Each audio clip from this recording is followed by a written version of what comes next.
As a high school teacher, our speaker observed that boys growing up without male role models were uncertain about their place in this competitive and often very confusing world. Ben Keech was a teacher, a coach, a mentor to thousands of Kansas City kids. He worked with athletes and their parents and made it his mission to inspire and elevate individuals to achieve their fullest potential. And he was inspired to expand his message and reach more people. So he started his podcast, The Ben Keech Show, and is dedicated to solving problems for males through the Triumph Performance Institute. Ben currently delves into the intricate dynamics of women's emotional needs and how men can effectively meet those needs to foster trust and safety, and is currently working on his memoir, My Relationship with Love. Get ready to explore these essential relationships with Ben as he guides us through understanding and compassion in the quest for fulfilling connection. Please join me and give a great, warm Golden Gate Breakfast Club welcome to a teacher, a coach, podcaster, speaker, and future author, Ben Keech. Yay, Ben. Thank you very much. And may we begin by posing the same question to you. Do you believe it's easier to raise a son than a daughter? Well, I'm going to kind of plead the fifth a little bit on that and just go straight to the parents because it's where it all matters, especially, and some of you guys delved into the gender difference of parents and how that cross section works with our children. And so I have a daughter, I have two sons. My daughter has been super easy. My sons are super connected to their mom, but we're all a close unit in terms of raising them. But what I bring is different than what she brings. And what I bring is going to be a certain toughness that my boys need and a gentleness to my daughter. And it's interesting just observing, especially in coaching thousands and thousands of kids, seeing this all the time, from the parent dynamic to the opposing, the different gender dynamic and what that means. So at the end of the day, like our relationships and parenting, the health of the individual matters, their relationship IQ matters, but the difference in the gender makes a huge difference in how our children relate to us. So I didn't answer it, did I? No, that's fine.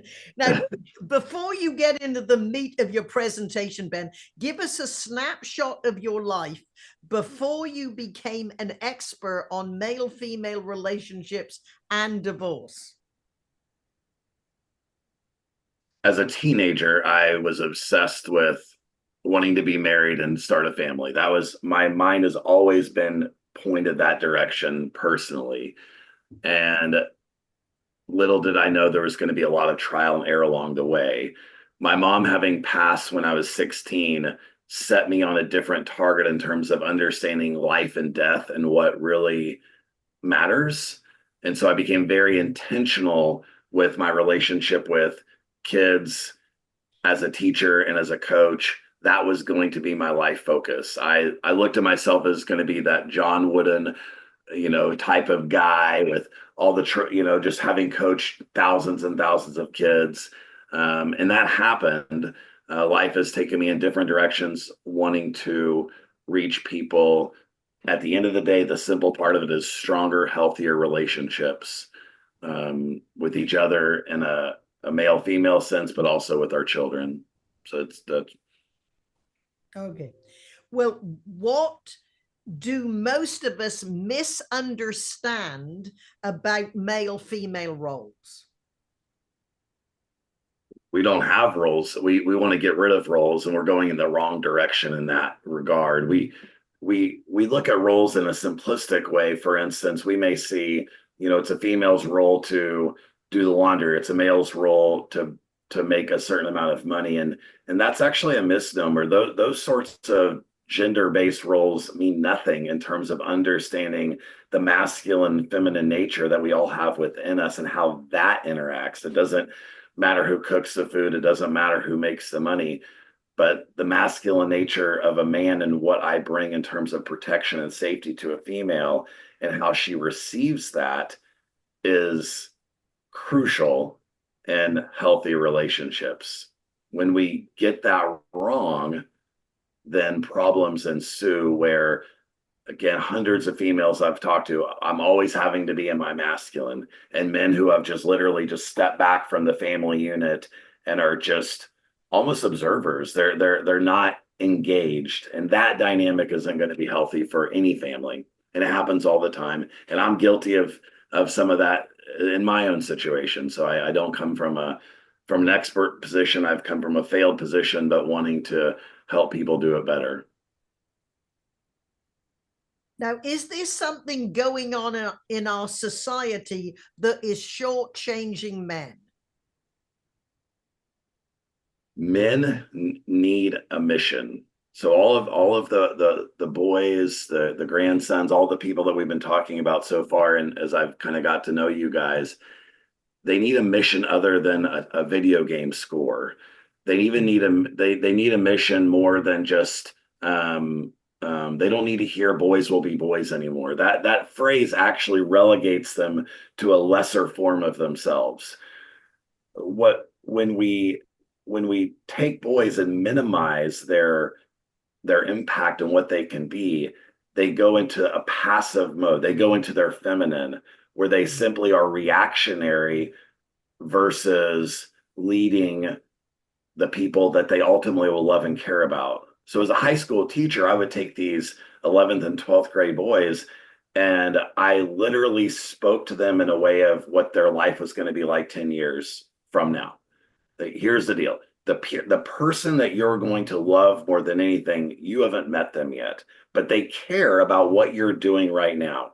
So when you skip class and you do this, when you continually lie and misrepresent yourself to the females that you're talking to, even at a high school level, all of these decisions catch up to you. And so my message was always to paint their future, start living for it now. So for the 8-year-olds and the 10-year-olds and the grandchildren and all those people, your future is, and this is a controversial statement to some, but your job is to lead your family. Leading your family doesn't mean it's a dictator, although there's certain benevolent dictators I've learned about today. Leading your family means that you're intuitive with what the needs are going on and you're ready to fill meat. Two people can make decisions. It's not about who makes even a final decision necessarily, but we need boys to be problem solvers. We need them to fail and figure out the mess that they get them. How are you going to get out of it versus trying to fix, solve, and be that like typical helicopter parent to make everything easy. We don't want it to be easy because life isn't easy, as we all know. Well, as you were listening to Ben, think of the questions that you might have for him. I really liked what you're saying, the influence that the person you're going to marry years from now cares what you do now. That's very profound. You are 52 and appear to be on your own mission. What do you hope to accomplish? I have, since my mother passed, even at that early age, I started viewing my life in reverse. That there's going to be an end date. There's going to be a funeral, and I'm going to be in that casket at some point.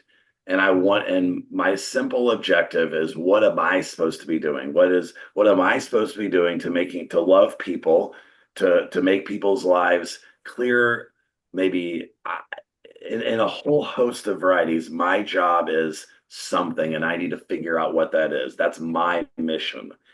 A controversial statement I could make is my mission is even more important than I am not married right now, but my mission is more important than my wife, relationships, or even kids. Now that screams red flag to anybody listening, most likely. But the idea is that a man on a mission understands his responsibilities to his wife, to his family, to his kids. I'm not painting this as I become a workaholic, but there's big things to do in life. And I'm not saying that females don't have this either, by the way. I'm more speaking because they do. Obviously they do. But I'm speaking to this from how we take these boys and help them become men versus passive armchair quarterbacks doing just pulling themselves away from their own families. And so again, what's your mission? What my mission is to be a positive benefit to the people around me in any capacity that I can. Well, it would be nice to think that we all can do that in our own little worlds, For whether sure. we consider a mission or not. Now, when we had a conversation, because you got divorced, and you were telling me some good instances on how you worked with your children. Can you tell us about that? The divorce was difficult for all people involved. I have a great relationship with my ex-wife. She's an amazing mom. We've done our best to continue to parent through the last 5.5 years since the divorce. My objective and mission with my children was for them to succeed in areas that I did not. And I'm a believer in having talked to so many women and men who talked about their early 20s, what they knew, what they didn't know, the things that they walked into. And now I have kids in my early 20s. I wanted to be a mentor to them, to be an ally in ways that I maybe didn't have at that age, to help them navigate through life. We sometimes take a hands-off approach once kids were 18, 20. Oh, they're going to do their thing. They're going to make their decisions. We, cross our fingers, say a prayer, and hope that everything works out well. And I am simply positioning myself to be a constant mentor and a conversationalist with them, just in the hopes of it improving their relationship IQ. So when they are making the difficult decisions, they'll have some knowledge base and they know that I'm always there. If they have happy, healthy marriages, and I had a little bit to do with that, even in my own failings, and my ex-wife would feel the same way, then at least something positive is happening from that. Now, when I was growing up and beginning to date, etc., we did not have technology. Do you have any opinion? We didn't discuss this but do you have any opinion on the benefits or disadvantages of meeting people online rather than at work or from your church or your social group or your interests? Great question. I try not to look at any opportunity to meet people as bad. Meeting people can be a good thing. And I like to stay in that place if I can. The problems that I see that happening meeting people online in that one-on-one situation is there's an objective. It's work to date, and there's an objective, and it can be very regimented and very time specific. Are they interested? Are they not interested? I have taken the opportunity, because I have also dated online, simply to turn it into a little bit what you're doing with me right now. I'm just going to ask questions. I don't care about the weather. I don't even necessarily care about your job or your kids. I'm trying to get to know you. So let's have fun with this and just keep it question and answer. A lot of times what happens in the dating world, especially online, is that it becomes very, how's your day? Just all of the basic conversations, and you don't get into the meat and potatoes of really getting to know someone. So, because when we meet people at our church and our work and schools, you get to have different conversations with them. You get to see them interact with other people, and so from afar you can get to know someone, and that's a huge advantage. And potentially picking someone that you would like to date. Versus forced into a one-on-one situation, and a lot of times people go about it wrong, and more so I think on the male side, because it's going to put males in a situation where you have to be inquisitive and creative in how you go about respectfully getting to know someone you're interested in. Well, at the Breakfast Club, what we began a tradition couple of years ago in Zoom, because many of us know each other, quite well when we used to meet in person. But the question of the day that we've had related to our speakers bring out stories and sides of our members that most of us, I believe, have found very, very interesting. Now, on your podcast, sometimes you interview people, sometimes you just talk to the audience. What are some of your favorite topics? Parenting and relationships are my top two by far. I've got into the political stuff. I've gotten into some other things, but as a teacher, talked a lot about education, what we're doing right and wrong in education for sure. But at the end of the day, wanting to impact parents or future parents, wanting to impact people to have lovely, healthier, happier relationships. We can have a lot of things going wrong in our life. We can have fires all around, right? But when those things are going well, there's a peace that we have within us. And so those are by far my favorite topics to talk about. Definitely. Now, when you're just on a show by yourself, isn't that difficult? Just talking without some feedback? Well, let me tell you a little story about that. This is a true story that has just became real 2 weeks ago. So I was in my early 20s, which was 30 years ago. And again, coming off of the death of my mom, and I watched a movie called My Life, which was Michael Keaton. And Michael Keaton was going to die of cancer, I believe, and his daughter was going to be born, and he wanted to meet his daughter. So Michael Keaton would set up a camcorder. The children of the world don't know what that is, but it's a device, and they would record themselves talking and just giving words of wisdom, life advice, because he was never going to see his daughter. And I'm 21, a college student at the time, and I thought, you know what, I'm going to do that. And nobody even knew I did this, by the way. Like my dad, sibling, nobody knew I did this. It was almost embarrassing. It's almost embarrassing to say it now. It's funny to say it now, but so I'd set up the camcorder and I would talk, ultimately lots of different segments for hours. The tapes of those have been stored away all of these years until 2 weeks ago. I finally got them digitized, and I am still nervous to actually watch these things. Like I'm going to watch all of these things that I talked about 30 years ago. It'll be interesting. My point to you is I think I have a random history of doing this for quite some time. Apparently I do enjoy talking. It's much, it's before podcasts happened, I was sitting on my bed talking to a camera, but I apparently not. Apparently it's relatively easy for me, but it's always nicer to talk to people for sure. But I don't know. I think that also stems from my mom and then watching that movie and wanting documented history of my life. That's why I do a lot of writing. I'm very interested in Craig's book because I'm writing one that is relatively similar to that. And so when we get off of here, I'm gonna go buy that because I love poetry and lyrics of songs and different things like that. So I want to check that out for sure. Good. Now, do you believe that it's tougher being a man now than it was when you were young? I mean, do you think your sons would have challenges that you never experienced? Let me answer that by going in two different generations. So men, say my dad's age. My dad was born in 1949. I was born in 1972. So men, their roles were cut and dry, very concrete. This is what we do. This is what we don't do.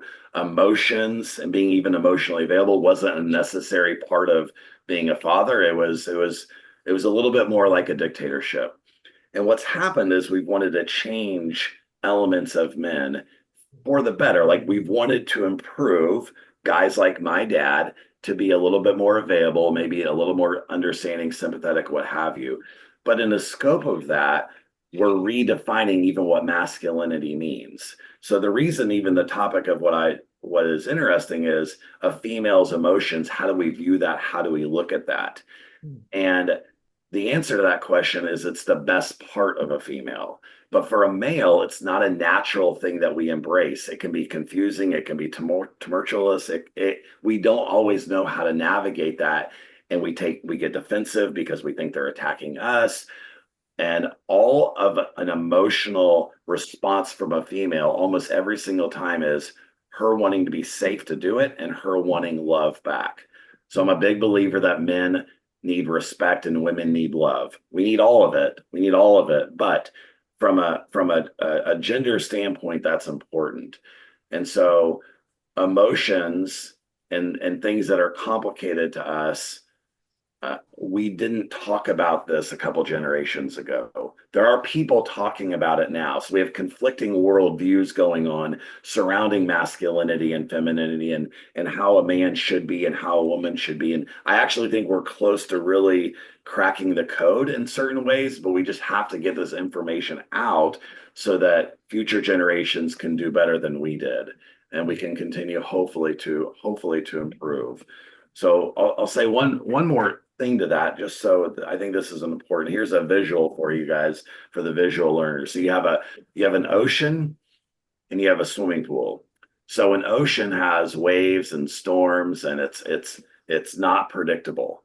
That's a female, and in a loving way. That's a females.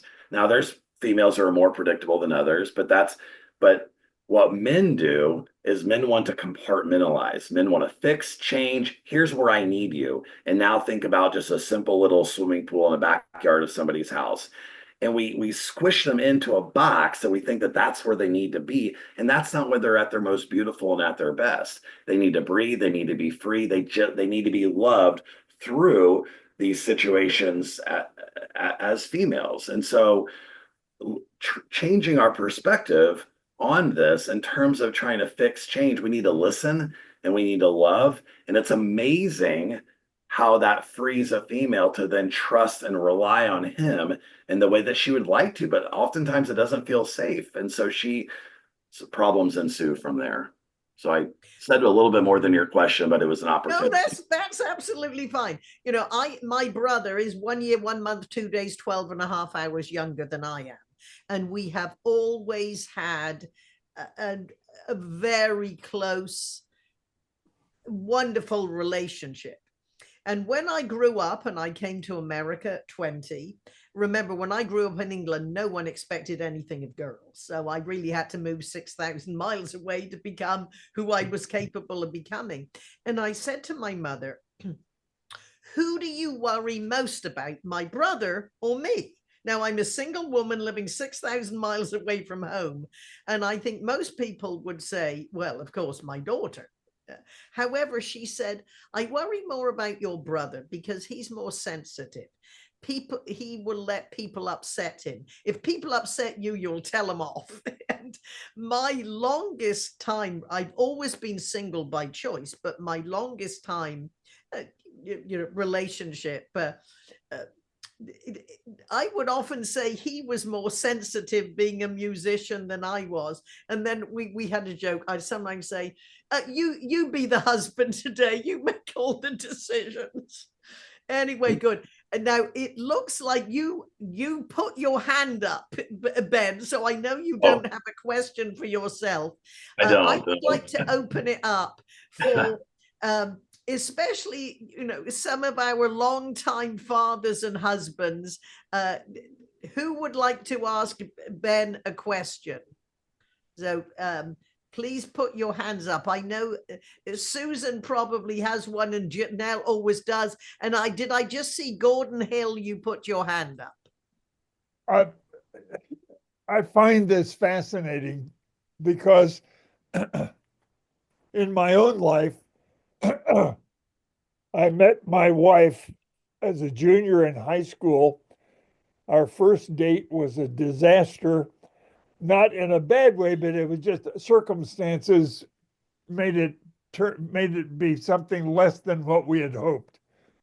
So I asked her for a makeup date and she agreed. During our second date, we had dinner at one of the local restaurants and we just opened up to each other for probably 2 hours. we were juniors in high school. We dated then. She became my true love. We got married right out of high school in January of 1957. We were married for 63 years. And when people ask me, how did that happen? How can you possibly have been married to a woman for 63 years and be as calm about it as you are? And I said, it's really very simple. We're both self-centered from the standpoint of achievement. She had her projects she wanted to achieve. I had my projects I wanted to achieve. We were both fully immersed in our own achievements. But when we wanted to be with someone, she was the only person I wanted to be with. And she said the same thing to me. She says, when I'm done with my projects and I want to be with somebody, I want to be with you. So my point is not that that's the answer to all couples' problems, but that successful relationships have some sort of a core connection, whatever it might be. Ours was simply that we saw ourselves as a community of two. And we were married for 63 years. I lost her almost 5 years ago to Parkinson's disease. But I never thought about what it was that made that relationship work. So I just wanted to ask you basically, what do you see in the relationships of successful partnerships versus the challenges of those that are difficult? What are the similarities and differences? I'm going to take a page from your playbook, Gordon, to start this answer off. And the fact that you met at such a young age, there's something very powerful about young love, especially with two relatively healthy people, because you two always being connected at that early age, when there's compromise and the healthy components of a relationship, which it's never always that simple, there's a tie that happens that's so strong at that young age that is not easily broken. And it's difficult as you get to my age and wanting to restart something because we have our own baggage, we have our own past, we have what we want, what we don't want. But you two just had each other to begin the adult version of your life. So I think that dynamic, number one, is a it can't be understated. I don't judge people for falling in love young or getting married young, thinking that they're going to have the answer at 30 that they don't have at 22, because there's something powerful about what you guys had, even just the age part. That's just a commentary on you. Hopefully that's okay in a positive way, obviously. The ultimate answer is going to lie in the ability to compromise and to listen and to really hear. So if I'm having a conversation with anybody, I want to be inquisitive and ask questions and understand where they're coming from. And I think as couples, when we do that, we have a chance of, when we actually care in that way, longevity is a strong possibility when we actually care what the other person thinks and feels and their responses. So I'm going to use that as a necessity at the top of the list to answer your question. Thanks. Right. The next question is from the now single Susan Rowan. Yes. First of all, the fathers of my father's generation were definitely hands off. One night, my mother went to a meeting for the Mother's March on Polio. My father stayed with me and left me in a dirty diaper till my mother came home. These guys didn't do, if I have to say the word, you know what, they didn't do anything. What I find encouraging is this new generation. I remember saying to my younger cousin, Kayla, when she said she was going off somewhere because she worked at the time at Anderson Consulting. And I said, oh, Steve's going to babysit. And she said, babysit? What are you talking about? Those are his children. And I think that I brought my old-fashioned thinking into it. What I love seeing is the young men around me, and including my two grandsons, my neighbors, they do the laundry. They take care of the kids. I think it's melding. And I think that's going away from standard roles. The other thing I've always felt, and you tell me if I'm wrong, sorry, I sound like Froggy the Frog, but I have laryngitis.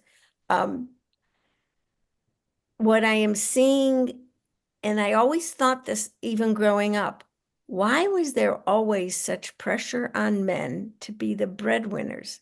I always thought two things. That was unfair. And the other thing I always thought is, you're not going to give me an allowance. So I always knew that I wanted my own money, but I always felt that there was such a dramatic pressure on men to bring in the money. And I don't know if that's helped or damaged roles. And is that changing? Well, Suzanne, I think it's changing. And I think first of all, to what the beginning of what you're saying, melting tasks is needs to happen, has to happen because everybody's basically working and you're running the business of your family. So tasks have to be melted. When it comes to, so if there's a female that I'm interested in or I'm dating or whatever, or my wife, whomever, and you plan the date, I still need to ask her out. I still need to lead in the relational side of our relationship. There's responsibilities on a man that are important in terms of pursuing her, making her feel special, like that type of love. And what it does for a man is it embodies him to continue to love her in the way that she needs and to take care of her. Not that she can't take care of herself. It's not about money. It's not about, but to provide her a safe place within the loving relationship. And I think that's also important. So the evolution you're saying is extremely important. But but we don't want to neuter down the masculine feminine elements within their actual relationship. Task, of course. I would say on the money side, and we've noticed through the last 60, 80 years, obviously females used to stay at home and raise the kids, and the males would be the breadwinners. So that is a normal element. I have taught my children, and I've talked to again, thousands of boys and girls about this dynamic is if I had 1,000 boys in a room, your job is to provide. Your job is to take care of your family if you choose to have one. If you don't choose to have one, then that's fine.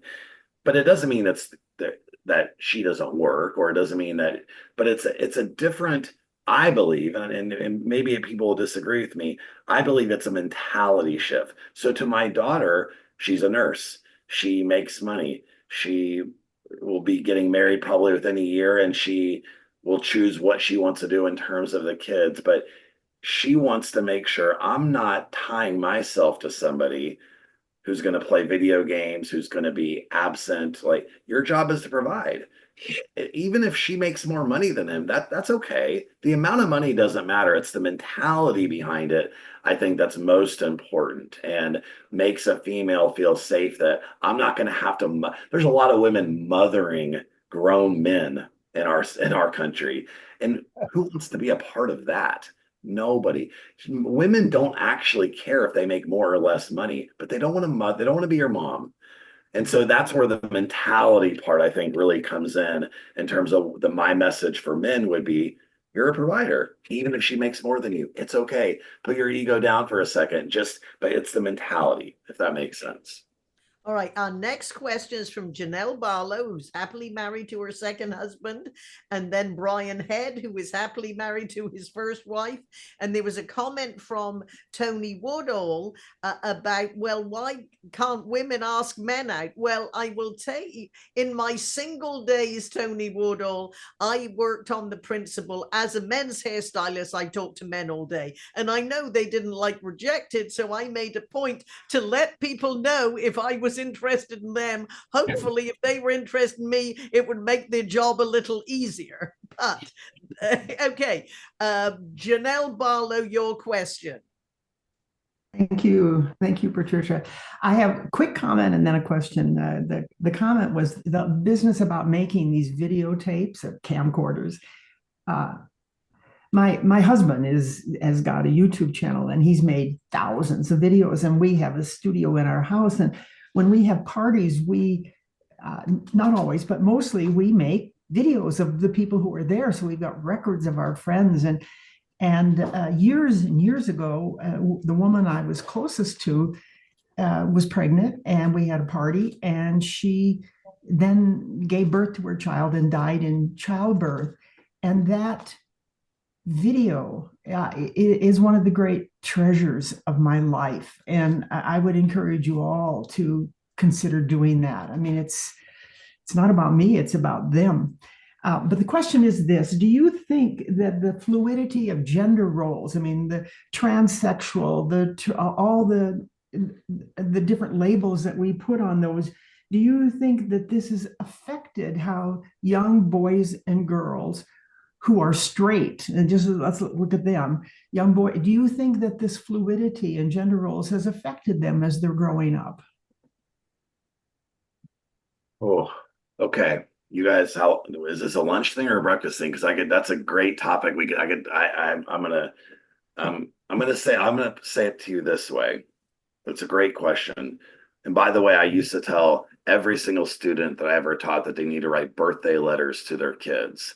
And everybody in this room can do the same thing, because those letters become history. And it's something that when we all go from this earth, they have that letter. So write letters to the people you love, even if it's one. Okay, that's the first part of what you said.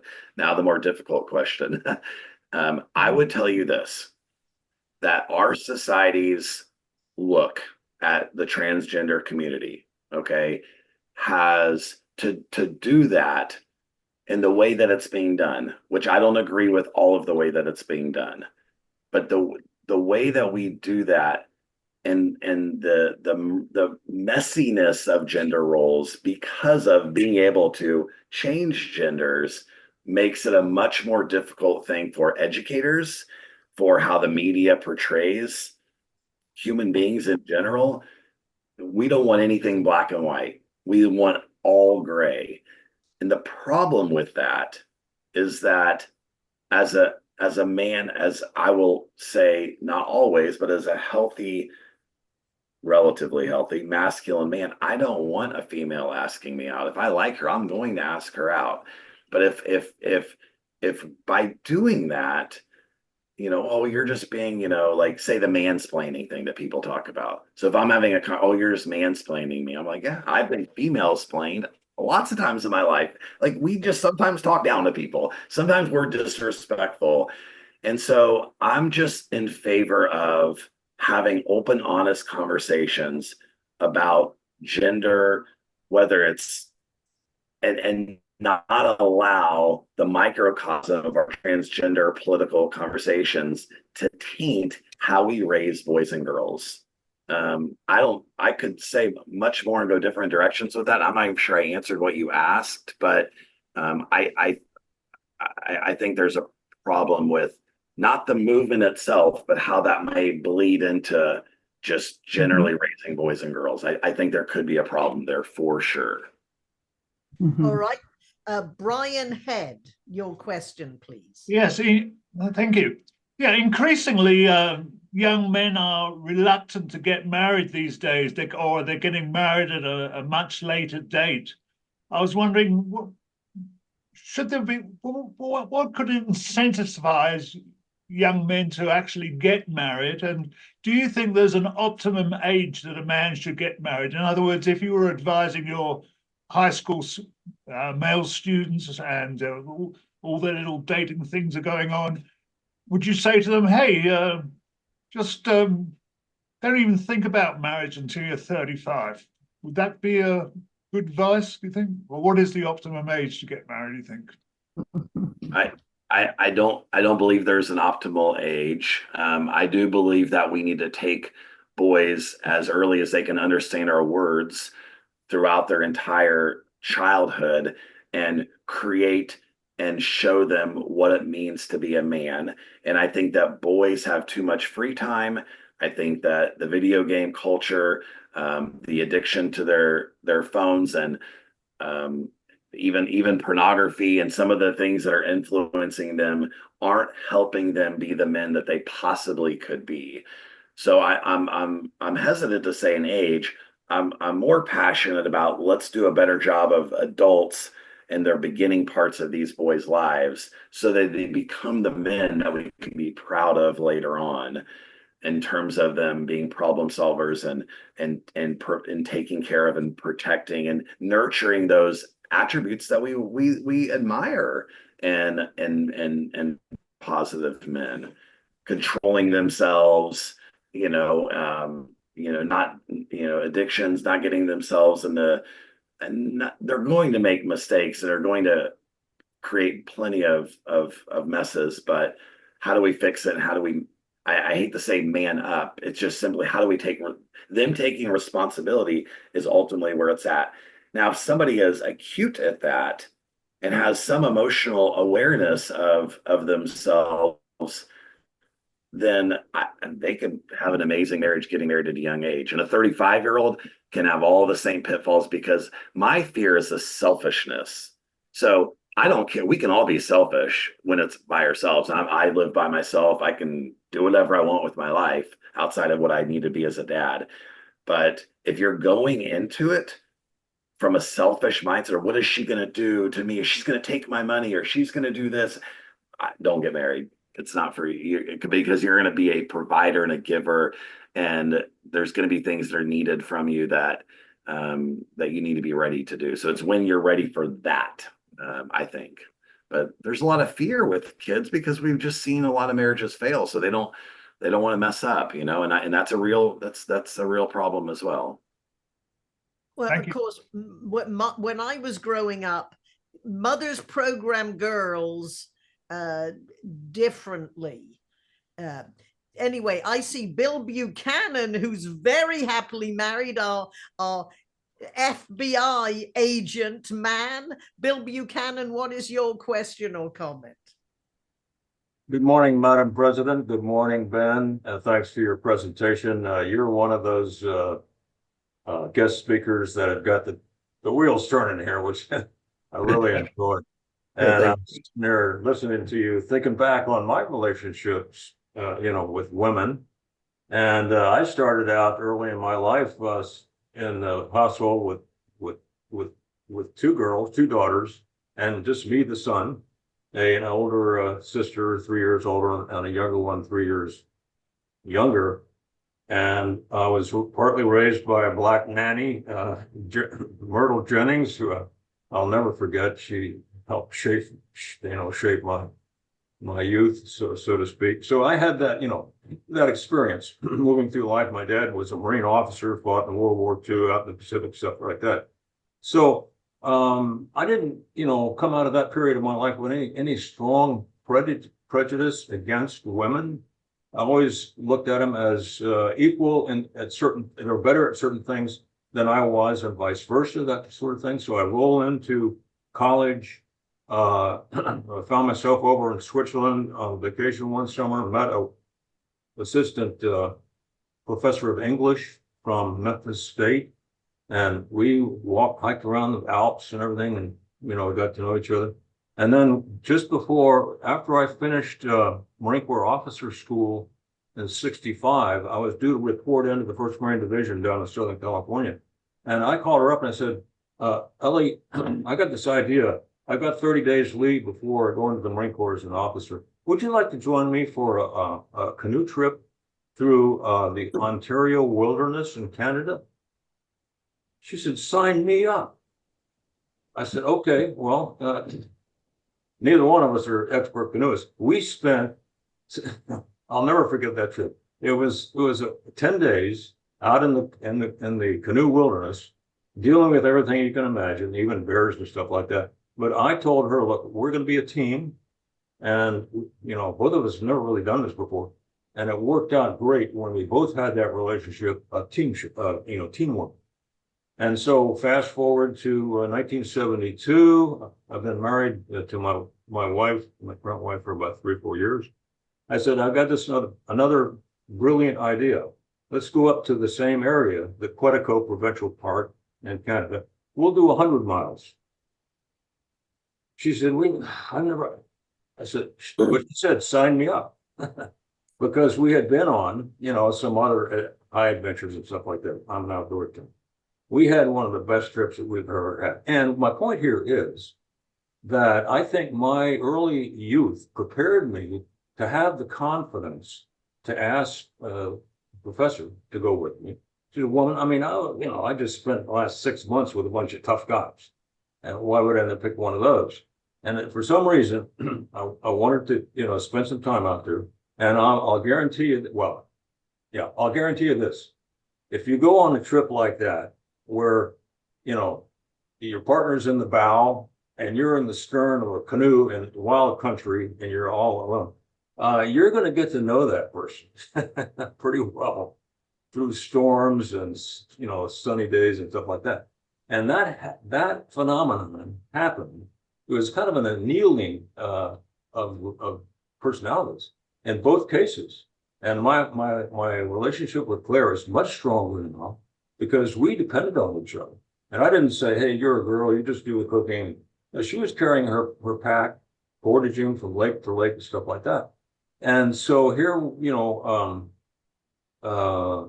I'm a little distressed, and I want your perspective on this as I see us roll year after year through these recent years, the cultural changes. I hear terms like toxic masculinity, white male supremacy. Now, I'm not trying to, in the Breakfast Club, we try to be apolitical. This is more cultural to me. I'm asking, where is this coming from? I mean, I just don't understand it. What is your perspective on that sort of thing? It's coming from, and I will say she went on the trip with you because she trusted you more than you went on a trip because you trusted her. A woman's not going to go on a trip like that unless she trusts you or something about you. But where this is coming from is we're misdiagnosing the problem.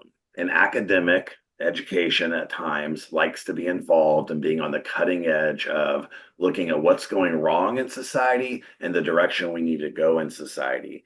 And we don't have, and I'll put myself in this category, we have to have people that are willing to talk against some of the norms that are coming out, regardless of politics, of like looking carefully at the issues and coming up with creative solutions, not some very typical, you can throw around toxic there's no such thing as toxic masculinity because masculinity is not toxic. There's toxic people doing things, there's toxic women doing things, but I choose to hold masculine and feminine to a higher standard of saying it's a beautiful thing. I'm not going to put a bad word in front of it to then change the good word in people's minds where we only now hear the phrase toxic masculinity or mansplaining, or because you notice there's not a word on the other side of it. Like there's not toxic femininity, if you will, even though there's just toxic people, and we're trying to get to healthier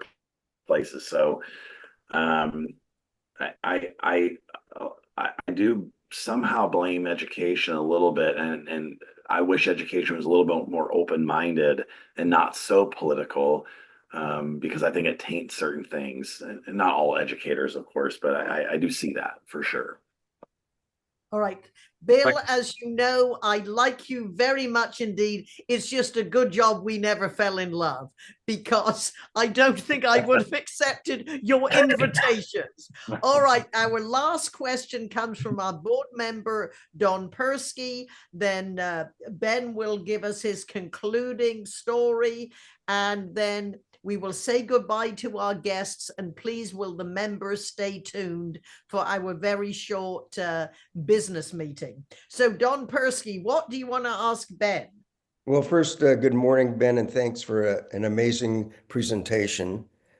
I'm curious to hear your observation of the consequences of boys being raised in households without fathers. As an educator, early educator, it was my number one passion. I am actually have finished writing another book, but I'm going through the editing process outside of the one that deals with love, more the memoir, that this book solves problems for men. And that book hopefully will come out later this year. It is my passion, what you just described. And the quality of a parent has nothing to do with gender. The quality of a parent has nothing to do with sexuality. The quality of a parent is separate from that. That being said, we bring different things to the table.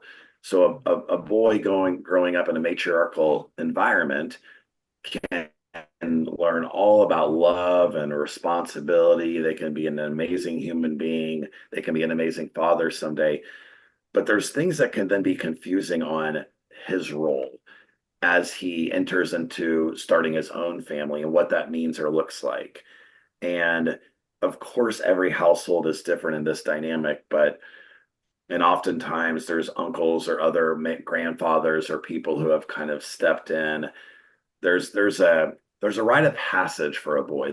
Am I enough? I mean, it's the number one question we as men ask ourselves. Am I enough? Am I going to let down the people around? Am I doing, because that is the thing we talked about earlier. I think it was Suzanne, about the pressures of the financial aspect of what a man brings to a marriage or a relationship. But it's deeper than even the financial part. It's just,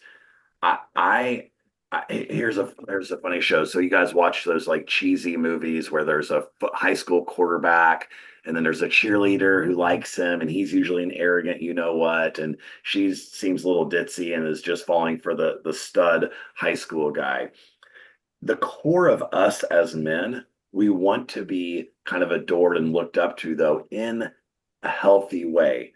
But if we're not enough, then what's going to happen in our relationships is we're going to get beaten down with complaining and what you fail at and what you don't measure up here. You know, and that just beats a man down to a point where he's a shell of himself. So I think if we can help as a society, help boys answer, am I enough? And if I want to be enough, how do I be enough? I think that men have a power to bring boys into the positive answer to that question.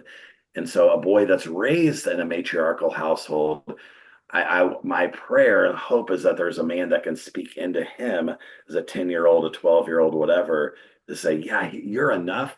And here's what it means and looks like to be enough. And obviously all the things that we want to teach people. But for a man to say that is powerful in a different way to a boy, I believe. All right. Well, Ben, we have our little business meeting. I have wonderful comments I would like to make, which I won't, but everyone is in the chat is saying this is very stimulating. And anyway, so Good. with that, you have a concluding story you'd like to leave us with. We will applaud you, say goodbye to our guests, and members, please stay tuned. How I don't want to mess up your guys' timing. So what my concluding story is, a minute, 2 minutes, what's my timing? So I just stay with. Can you do it in a minute? I can. All right. Here's the takeaway going on to the title of the presentations and how we navigate females' emotions. And it's simple things that boys and men need to understand. It's all about listening. You listen.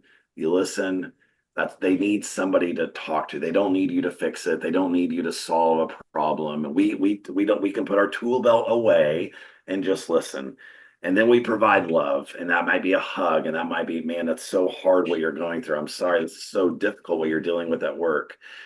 And we maybe even ask them follow-up questions to show that we're actually engaged in what they're telling us, and then just stop.